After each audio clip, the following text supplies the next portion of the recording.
ലഹരി ഉപയോഗിച്ചെത്തുന്ന auto ഡ്രൈവർമാർക്ക് autorickshaw സ്റ്റാൻഡിൽ പ്രവേശനമില്ല. എത്തിയാൽ പിടിച്ച് പോലീസിൽ ഏൽപ്പിക്കും. നിയമം നടപ്പാക്കുന്നത് 3 തൊഴിലാളി സംഘടനകളും ഒന്നിച്ചാണ്. പത്തനംതിട്ട റാന്നിയിലാണ് മാതൃകയായ ഈ ഓട്ടോറിക്ഷ സ്റ്റാൻഡ് ഉള്ളത്.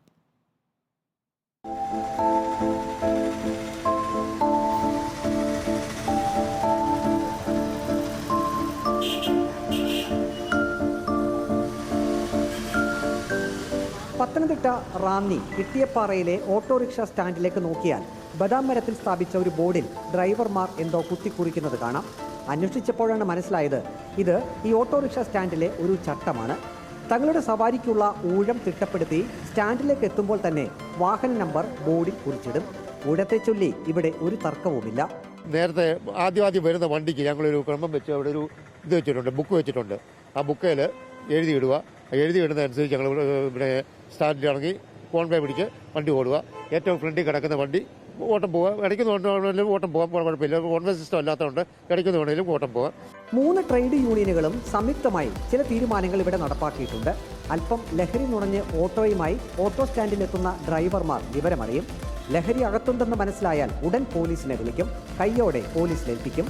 ഓട്ടോ തൊഴിലാളി union CITU secretary John Mathew പറയുന്നു. വെള്ളമടിച്ച് വണ്ടി സ്റ്റാൻഡിൽ ഓടാൻ ഞങ്ങൾ സമ്മതിക്കത്തില്ല. അങ്ങനെ വെള്ളമടിച്ച് സ്റ്റാൻഡിൽ വണ്ടി ഓടുകയാണെങ്കിൽ അവർ വിളിച്ച് ഞങ്ങൾ പോലീസ് വിളിച്ച് പറയും കാര്യങ്ങൾ. പിന്നെ അവർ നോക്കിക്കോളും. 120 ഓട്ടോറിക്ഷകളാണ് ഈ ഓട്ടോ സ്റ്റാൻഡിലുള്ളത്. സർക്കാർ നിശ്ചയിച്ചിട്ടുള്ള നിരക്കനുസരിച്ച് ഓരോ സ്ഥലത്തേക്കും പോകുന്നതിനുള്ള ചാർജ് CITU, INTUC, BMS നേതാക്കൾ കണക്ക് കൂട്ടി ചാർജ് ഷീറ്റ് തയ്യാറാക്കിയിട്ടുണ്ട്. അമിത ചാർജ് ഈടാക്കിയാൽ സമിതി നിശ്ചയിക്കുന്ന അത്രയും ദിവസം ഓട്ടോയുമായി ഓട്ടോ ഡ്രൈവർമാർ സ്റ്റാൻഡിൽ വരരുതെന്നാണ് നിർദ്ദേശം.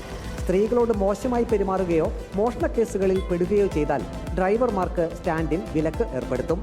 വെണ്ട് കേസ് കേട്ടോ അല്ലെങ്കിൽ മറ്റ് മോഷണ കേസ് കേട്ടോ അങ്ങനെയുള്ളൊരു കേസ് വന്നാൽ ഞങ്ങൾ സ്റ്റാൻഡിൽ അവരെ ഔട്ട് ചെയ്യും. പിന്നെ ഇവിടെ ഓടിക്കത്തില്ല. ആ വണ്ടി ഇവിടെ ഓടാം, പക്ഷെ ആൾക്ക് ഇവിടെ ഓടാനുള്ള സൗകര്യം കിട്ടത്തില്ല. ഇവിടെ ഓടിക്കത്തുമില്ല.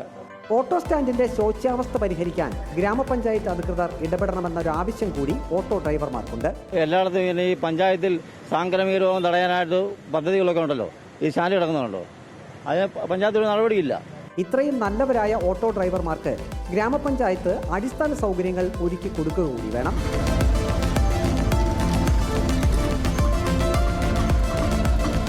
വീഡിയോ ജേർണലിസ്റ്റ് വിഷ്ണു പ്രസാദിനൊപ്പം reporter Praveen Purushothaman, in reporter, Pathanamthitta.